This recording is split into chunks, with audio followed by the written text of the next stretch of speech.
Today the theme is French farmhouse. Keep watching. I'm Brandy and this is Making It My Own DIYs. Welcome back, y'all. The first is going to be a garden ornament. I have got some heirloom white paint. This is some spray paint we're going to use first, so that all of these pieces that I have here that I have thrifted will be about the same base color. This is a jar lid. I don't know what that other little white piece was. And then this is a beautiful little table leg. I'm going to use wood glue and hot glue for this. After they've all been not even a full coverage coat, I'm just going to spray them down so they pretty much match. I'm going to start figuring out how I'm going to piece them together. Now, of course, I already did this beforehand to make sure they would work on this project, but this is just to give you an idea of how I'm going to put them together, so that if you have pieces you can use, you can make your own. I'm going to use wood glue in the inside part of this square, and then I'll use some hot glue around that and put it right down in the middle of this candle lid. Then I had mixed it up with this stick, so I'm just gonna go ahead and not waste it. I'm gonna go ahead and tap that on there too, and then I'll add some hot glue to that and put the next piece on. You don't have to mix your glues. You can just use wood glue if you want to. The hot glue saves time for me. Give it a minute or two to set up, and then you can flip it over and work on the top pieces. Glue, glue, glue. You don't want to put too much glue though, because you don't want it to be gushing out around the outside of it, because it's kind of sloppy and then you got to clean it all up. So, just be careful to begin with. Save yourself some time. So I'm going to take my plaster chalk paint, use whatever color you like for this, and I am going to go over this entire thing. These are circular pieces for the most part, except for the square section there on that the leg. So I try to follow the circle with the paint. Whichever way you choose to do it, just kind of be, chalk paint's kind of thick, so you want to make sure all the strokes are in the same direction. Make it nice and smooth and neat. I chose a lighter color for this garden piece because we're going to be adding decorative paint to it, and I want to make sure that I can see every bit of that. So we suppose that the little people who have this in their garden, that when they bought it, it was pristine and a beautiful solid color, but we're going to age it as though it is in an old garden that has been there for a long time. I like to do my aging. So I'm going to take this lightweight spackling, and you can just use this to fill in any cracks, because y'all know that hot glue is a little bulky, so you got to work really quick with it, and most of the time it still takes up a little space and you don't get a nice smooth finish. So if you want to, you can just use this to smooth it out. You can use caulk, silicone, whatever you choose to use. And you can totally not do it if you want it to look like it was handmade. I'm just going to do it between all the pieces that fit together. I'm going to put it in kind of thickly, and then I'll wet my finger and just wipe it back off so it's nice and smooth. You can still see cracks in mine. I do not care. We're going to be covering it up with paint. Be sure that it is fully dry. Okay, I'm going to take these little half rounds and use these to cover up that lip on the bottom. That little section right there on the bottom, that is the gap, is where there was like a rubber gasket to hold the candle top in the candle. So I pulled that piece off, and then I could have just left it, but just to give you an idea, if you have a candle top like that, you can fill it in. You can go over it with a piece of ribbon if you want to, or you can use the caulking or the spackling to go in there and fill it up. All right, so I'm gonna get some green here, and this is I think maybe it's ivy. I'm not completely sure what color green that is, but it's a nice dark color, and I wanted something that's going to look like moss. First, I'm going to go over it with my antiquing wax. If you don't have antiquing wax, you can water down a little bit of brown paint and use that to do your aging. I like to build mine up, so you're going to see a lot of painting with this project. Some people say that they don't know what someone is doing if they go too fast on the project or if they skip a lot. So for those people, I am going to give you a little more of a look. Now, I'm not going to show you the entire thing because the video would be 2.5 hours long. And it's not a compilation, so it doesn't need to be that long, right? But you can see here what I'm doing. Same thing with the waxing and when I'm aging it. I try to respect the direction that the wood is already in. So if there would be a wood grain, you know, you go up and down. All the areas that would collect dust and grime, you want to go over those spaces. So in between each one of these little rounded sections. Y'all, if you're enjoying this video, if you like to see the transformations that I do on my channel, please subscribe to the channel. It's free, and it helps me tremendously. Besides, the more people that I have that follow me, the more opinions that I have, keep me inspired to keep going and giving you the types of things that you like to watch on this channel. So I hope that you're satisfied and that you'll give me a thumbs up as well. And I thank you very much. Now, I'm just going to go over this. And if you choose, whether you choose to leave it a cream color or you could do this like a silver with aging, you could do this any way you want. It's totally fine to do it that way. If you want to age it like this and leave it just like this, you can also do that.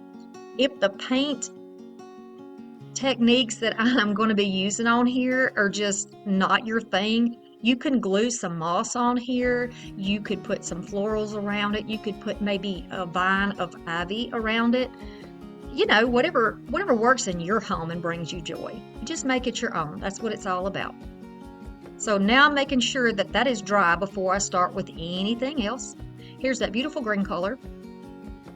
I've just got this on a bath sponge that I got from Dollar Tree. It was one bath sponge and I've torn it into different sections and pieces, and when I use it, I'm rotating it and turning it around and around and around. Now you can see here that I can't get right next to that space. You see there's like a little gap in between there. All I have to do is kind of rotate that and push it with my finger. Put your gloves on if you're concerned about your hands, because y'all, finally, if you will notice in this video, I have nails again. I got my artificial nails on in February or the end of January, and they just chewed my nails up. They destroyed my fingernails, but finally I have shiny, white, strong, healthy fingernails again. I don't know how long it'll last with the way I like to craft, paint, and sand stuff, but we'll see. All right, so it's beginning to look like it's got some moss on the bottom. I'm going to continue around here. Just so y'all know, if this lived in the South with me, it would definitely be covered in moss. Definitely. It is so humid here. Now, I don't know about the weather in France, so if you're from over there and you can let me know. But I look at this, and you know what else I was thinking? I was thinking about that, what is it called? Spooky Southern, or Southern, Haunted Southern, or something like the Haunted South. I don't know. There's like a line of Halloween decor that is out right now at one of the craft stores. And I thought, wow, this would really fit in with that. So yeah, I could definitely go a little bit on the spooky side with this, and you could definitely use that in that decor as well. If y'all have not heard about the Crafty Cruise Getaway, where have you been? I have a link in the description box below that's going to tell you all about our cruise to Mexico in February of 2025. We had a blast. We learned a lot from each other. We learned a lot from every day from the people who watch our channels. So if you are interested in meeting Crafting Cousins, Late Night Creations, Sammy with Unicorn Dust Designs, that's right, she's going to be with us this coming year. Check out that information and go get signed up, because we would love to meet you and help teach you, encourage you, and inspire you. Okay, so we're going along here. This is layering the paint. Layering it with the wax, not a problem. I've done this. This is not a problem. Everything is going to stick. I'm going to continue around and just put that green paint where I think maybe wax would settle, where pollen would settle. We got that green pollen that gets on our cars too. My car right now is supposed to be a gray color, but it looks like it is green. It's been dusted in green fairy dust. All right, between my layers, I'm going to dry it. You can just let yours dry overnight if you don't have a tool or a hair dryer or a fan, something you can use like that. And then I'm adding more dimension by going back in with layering that wax around there. Now you'll see that there are some areas on here that look a little too bright and clean. Do not worry about that. You know how we do. That is going to be taken care of. And I think the end result you are going to be very pleased with. Well, I hope so anyway. Okay, so I'm going to continue around here. If I feel like I want to add more green, I'm just going to add it. I'm doing a lot of blending with the exact same brush. This is a Dollar Tree brush. It can get down in those spaces. It's kind of stiff, so it has that little spacious pouncing, I guess you could say. It's not like a solid type coverage, but it looks like little dips and rises in moss. Okay, so now I'm just taking the same brush that's got the green and the wax on it, and I'm just taking the remnants of that wax that's left on there and just dirtying it up. I'm just going over there, dusting it up. You know, somebody mowed the yard and stuff got flung all over the place, right? We know how it goes. We know exactly how it goes. And look at it. I wanted to give the illusion that this was one piece, and I think that it works. I think that this looks like it could be manufactured just like this, or, you know, done by hand. I think it looks good, and I hope that you think it looks good too. Look at that. Look at that. Oh my goodness. Will y'all help me get my silver play button by Halloween? It is so easy. You don't have to do anything hard. All you gotta do is subscribe to my channel. When I reach 100,000, I'm gonna have a Halloween party that all of y'all can watch because it's gonna be live and we're going to have fun and play games and do prizes. You know how we do over here.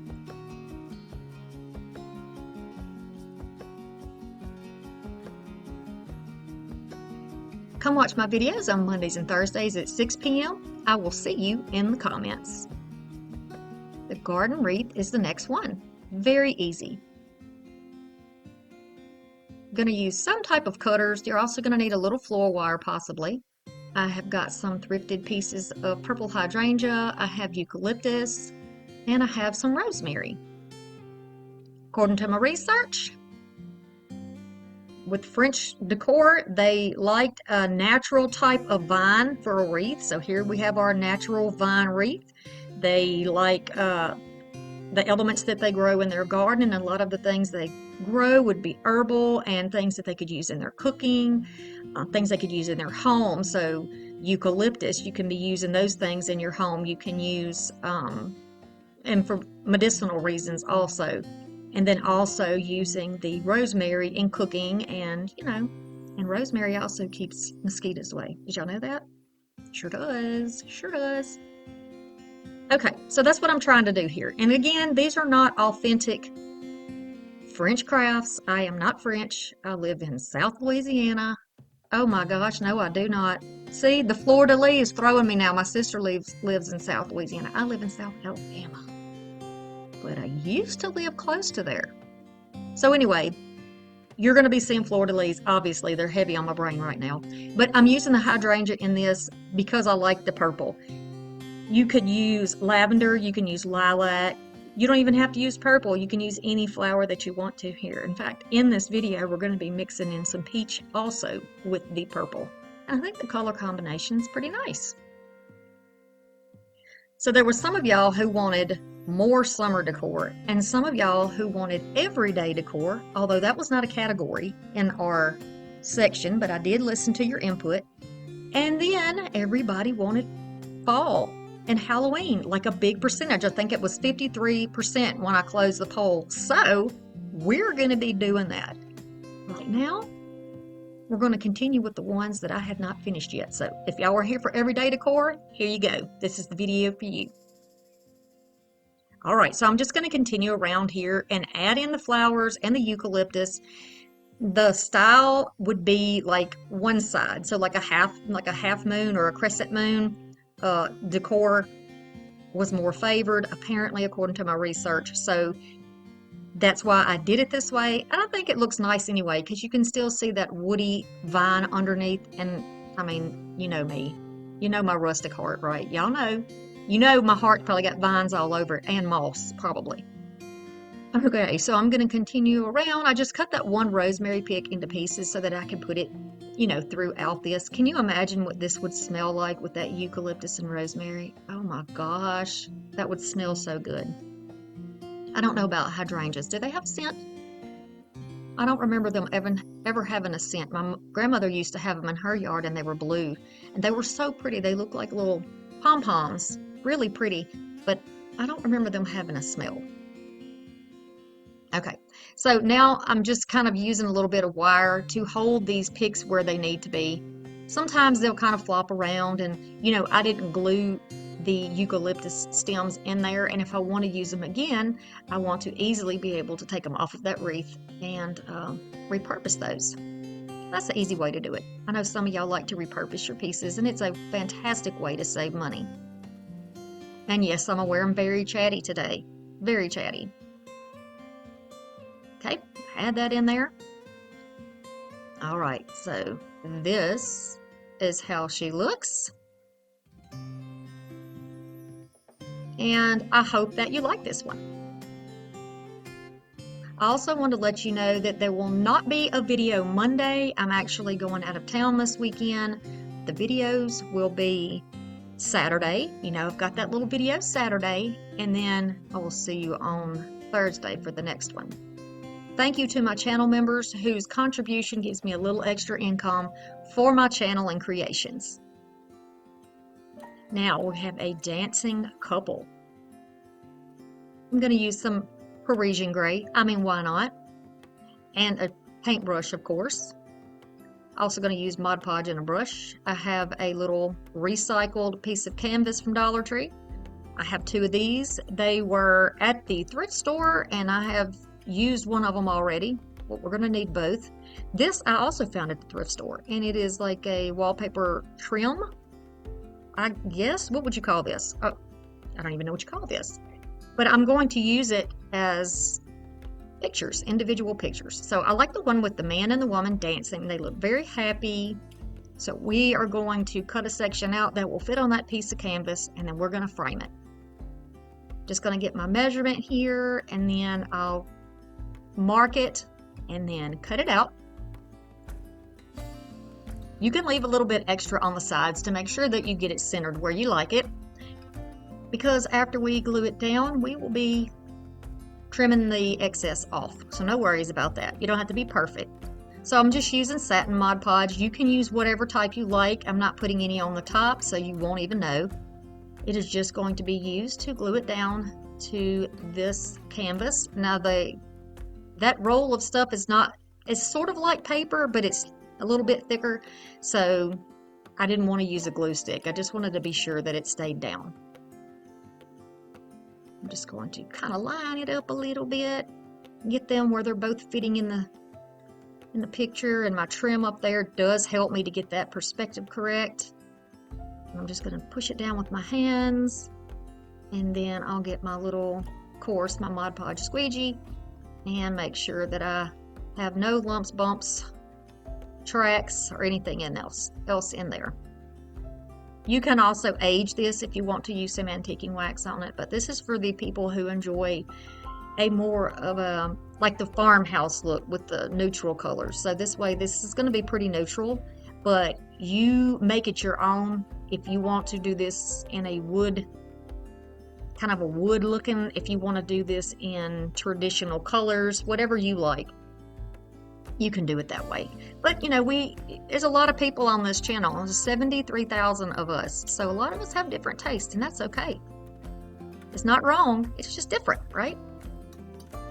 Now I'm going to take this, I'm mixing this up very well. If you use chalk paint and it's been sitting or it's new, it almost has like a little oily layer on the top. So I like to mix it up before I start, because if you don't and you get that little oily section, you're not getting the part that's thick that settled on the bottom, right?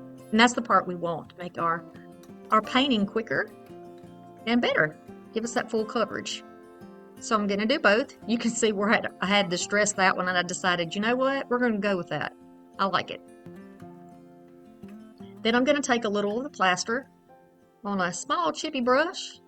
I'm going to take most of that off because we're going to dry brush. You can see the brush even looks like it's kind of dry.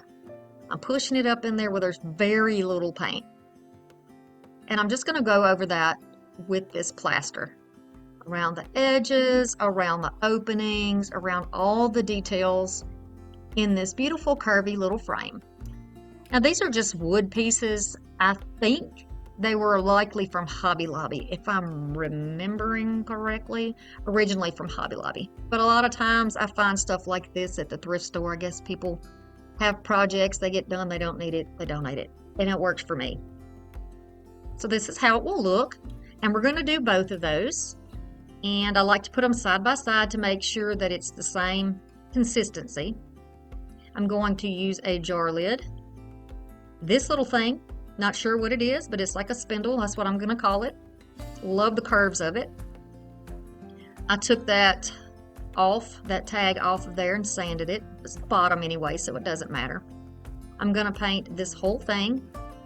I'm going to use that lid upside down. And then I'm going to paint this spindle. And like I said, I'm following the curves, going around with it. This is just one coat on each of these. That's all they needed. And I'm going to quickly dry those. And they are looking good. I was checking to make sure I didn't need a second coat. I've got a little piece of a dowel here that is the same exact width as the canvas I'm using, which is very important. I'm going to dip it into the wood glue, swirl it around so it almost looks like it's got threads like a screw. And then I'm going to wipe off the excess.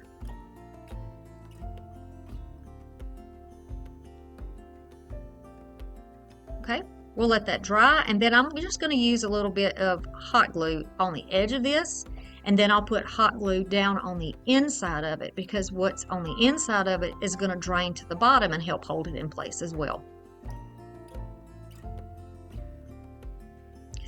You can see all that glue in there. I'm going to flip it over and try to get it centered. Be sure you do your measurements if you like the numbers. I don't like the numbers. I'll hold it in place, give it a minute to set up, and then I will start assembling this. We're going to sandwich this print in between these two frames. So we're going to put a little bit of glue just on the corners.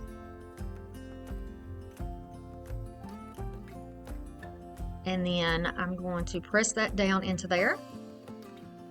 I have no idea what my daughter is doing above me in the kitchen, but she is making a lot of noise up there. So if you hear that drumming sound, that would be her. Then I'm going to go put a little weight on it because it's the canvas kind of bends a little bit. I'll go around the edges with the glue so there's no light showing. When that is dry, I can go over that a little bit. The same thing that we did to the frames, we're going to do that to this little bottom or the stand and the little spindle. Go around there and just brush it on. If you're using pieces that are, maybe you get them from a craft store, be sure you go over them with a little bit of like a sanding paper or emery board or a micro sander, so you don't get splinters in your hands when you're doing your crafts, for one thing, and because it's such a cleaner, nicer look when it is nice and smooth. You don't have pieces picked up. It doesn't take that much more time to do a beautiful job on a piece, right? Now you see I've got a couple sections here that I put a little too much paint on. I'm going to show you how to fix it in case you do that. Now I could leave it, that would be fine, or grab that same brush that I put the gray paint on. I didn't even add any extra paint to it. It's still damp over there. And I'll just kind of go back over those lighter spots. That's going to help blend it out a little bit. All right. So now we're going to put this on.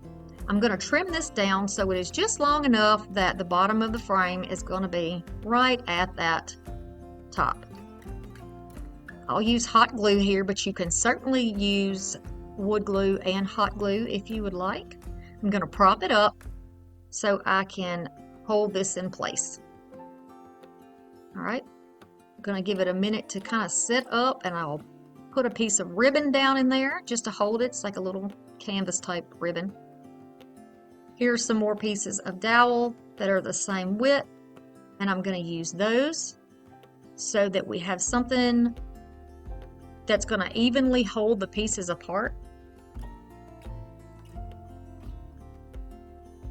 Because the width of the canvas, you're not going to be able to lay these flat, and there'll still be a gap. Just going to put a little bit of glue that top and on the bottom, and then smush them together there. Smushy smush, hold it for a minute, same on the top, hold it for just a minute, and then I'm going to stand it up and add a little bit of glue in the sections that is attached so it will drip down and hold to the wood pegs. That's as secure as I need it because it's very lightweight. Now look at this beautiful ribbon. I've had this forever from Dollar Tree and have not had one thing to use it on since I stopped doing farmhouse stuff. But how beautiful for the French farmhouse. It even looks like a piece of wreath, doesn't it? So I'm just going to take that and I am going to go all around the edge of this to fill in that gap so that this looks like a piece of the frame, like we meant to do it this way, right? That's right. And it's thin enough that it works. I'm just going to use my hands, and then I'll show you in a minute how I use a little stick to help push it down into the curves. Just going to go right along the edge.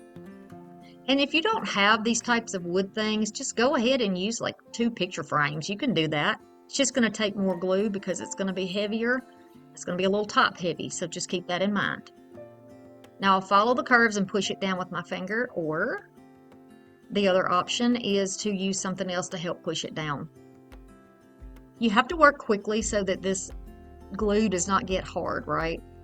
So I'm just going to use this little stick here. This has got a sander on one end and another whatever on the other end, a point. I'm going to go all the way around to where I started on the other side of where we started it, cut it off, and this is how it looks. I'm going to cut off about 14 inches of that ribbon, give or take, and I'm going to tie right around the section that the stand and the picture up there meet.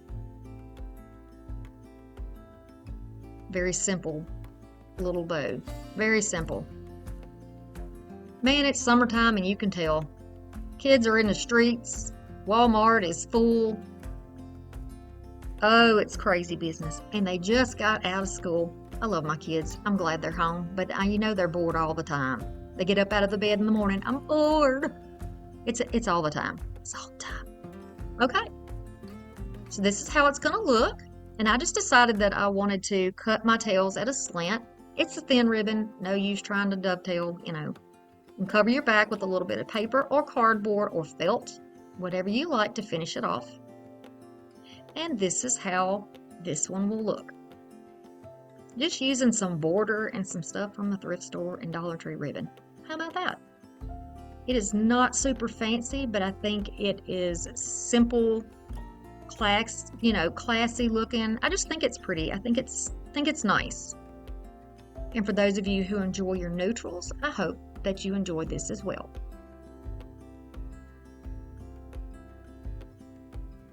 The clay jug is next. I have been wanting to do this, y'all. So I've got this glass jar. I think these are like the ones that you make beer in, or maybe they're too small. I don't know. I thought it would be good though. This is some linen paint, and then I have some, good grief, baking soda. This little spatula and whisk tool thingy, a brush. We're going to clean up, of course, the jug, make sure it's clean on the inside and the outside. Use some alcohol so there's no residue. It'll help your paint to stick. You can even use a clear sealer on there first if you wanted to, just to make sure everything stays. But, it's glass and it's paint, so you know how that goes. So I'm just going to put some of that baking soda on the plate, and I'm going to start adding in my paint. Now I'm working toward a consistency that is like a little thinner than peanut butter. And it's got to be enough that I can cover this entire jug a couple of times, right? So that's what I'm working on here. There are so many different ways to do this and make things look. You can look on Pinterest and find a bunch of recipes, but this is the one I like. It's more like a pudding consistency. I think that would probably be more accurate. What do you think? I think that's more like a pudding.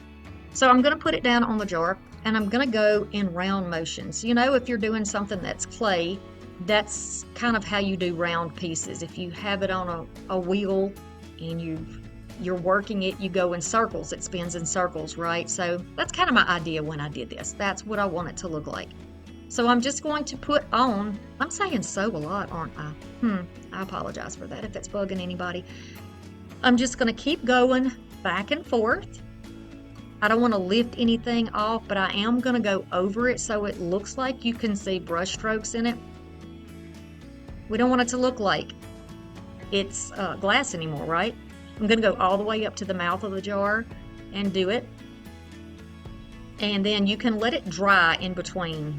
It doesn't even have to, because that's like a matte paint that I used with it, it dries very quickly. But I did use my heat tool just to be on the safe side. I gave mine 3 coats. So this was the first coat, and you can still see around the mouth of the jar. You can see where you screw the lid on. I'm going to try to change that later on, so just watch and I'll show you how I change it. By the way, if you use plates, put another plate on top, put your brush in there, put it in a Ziploc bag, and it'll be ready for the next coat because it'll dry fast. Okay, so this is the first coat. You can see all the streaks in there. Totally fine with that. If I would have put it on too thick, I would have to wait forever for it to dry, and I think that it would increase the chance that it would chip off and flake. I don't want that to happen, right? So I'm going to go over it now and put my second coat on. I'm getting it kind of thick around the mouth of the jar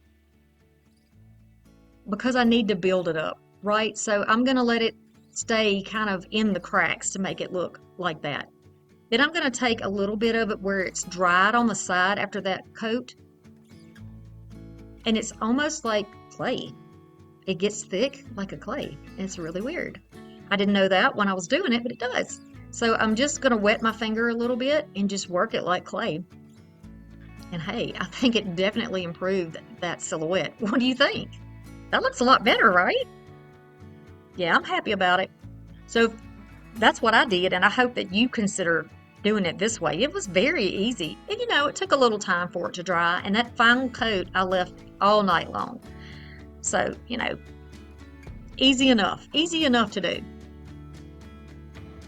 Man, these projects were a lot of fun, but we're going to keep going because we're not done yet.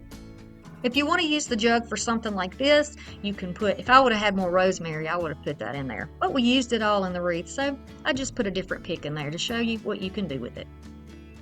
The floral picture is the next one. Here's my fleur-de-lis picture that I did thrift. And I've had it for quite some time. It was in the closet.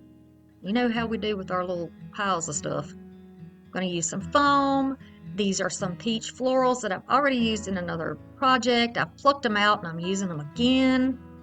The purple as well. Y'all, both of those came from Temu. If you don't like Temu, you can just search Amazon or Dollar Tree for what you like. And then here are some more thrifted pieces of eucalyptus, but these have a little purple in them. I thought those were really pretty. So I'm going to trim this down, and this is just a knife for like the pool noodles and foam that you get at Dollar Tree, but I love it. It works perfect for this. Once I get it the right size, I'm going to cut a little bit of this double stick tape, which you can use, or you can use hot glue, but you got to keep in mind hot glue is going to kind of melt that, and this shiny surface, it might not stick, but this certainly does stick. Just push it down and hold it there for just a minute to help it kind of stay in place. I'm not even going to take these off the tape. This is going to be such an easy arrangement. I want to show y'all can do it. Don't be intimidated by florals. Just stretching them out a little bit, kind of opening them up so that we can add other things around them. Beautiful purple color, I think, that dusty purple, really pretty. And then I'm going to add in those peachy, yellow, orangey roses. How pretty are those colors together? And I think the fact that there's that same kind of color in the center of those little delicate purple flowers, which those could possibly be pieces of hydrangea, I'm not really sure. But I think they look so pretty together. Now I moved my pieces around because they're not glued in, so you'll see me move pieces back and forth so that I get the right look that I'm going for. And it's kind of hard to explain to you that. That's something that you'll learn to just trust your gut when you do it, to what looks good. to you on what looks like it's out of place. Because if you're not gluing it, you can pluck it out and then you can do it again, right? So when I put down my eucalyptus pieces, I actually had one piece way too long. It was like even and it looked like rabbit ears. I'll show you in a minute. And I didn't like it, so I just fixed it. I cut the eucalyptus at different lengths so that I could give a little more of a, like a step down appearance so they didn't cover anything up and hide the flowers. And when things are on wires, remember you can bend those also. Twisting those roses around in the purple. Now see, this one was too big, so I just trimmed it down and I'm gonna add it back down. Too tall is what I was referring to.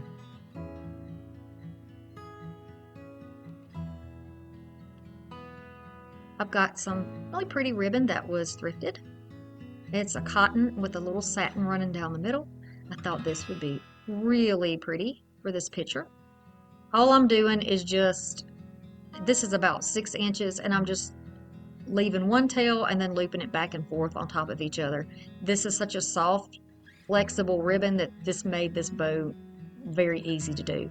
You're going to have 2 loops on the right and 2 loops on the left. I'm just going to cut that tail off the same as the other side using some thin white ribbon in the center. I'm going to tie it right in the middle and then I will do a double knot and leave the length of that ribbon on there so that we can attach that to the handle of the picture. Very easy to do, but you choose whatever type of bow you like. I'm leaving these tails very long, and when I style this, you will see why. I'm going to just tie this in a double knot to make sure it doesn't fall off, and then we can trim off those end pieces, so we don't need those anymore. I can fluff the bow a little bit to open those pieces up. It's a soft ribbon, but because it's a smaller bow and it has 2 different ribbons or fabrics in it, I can get a little bit of movement. More of a shabby chic look, I guess you could say. I'm just going to cut these at a slant, and look how pretty that looks on that picture. I love the idea of having it sort of pulled up around the picture. It's very romantic to me. So this is how it's going to look, and you can see the tails just kind of gracefully falling down when you style it, which I think is really pretty. Check out the box right here to watch another video, and if you click the circle, you can subscribe to my channel. Thanks for stopping by, y'all. See you soon.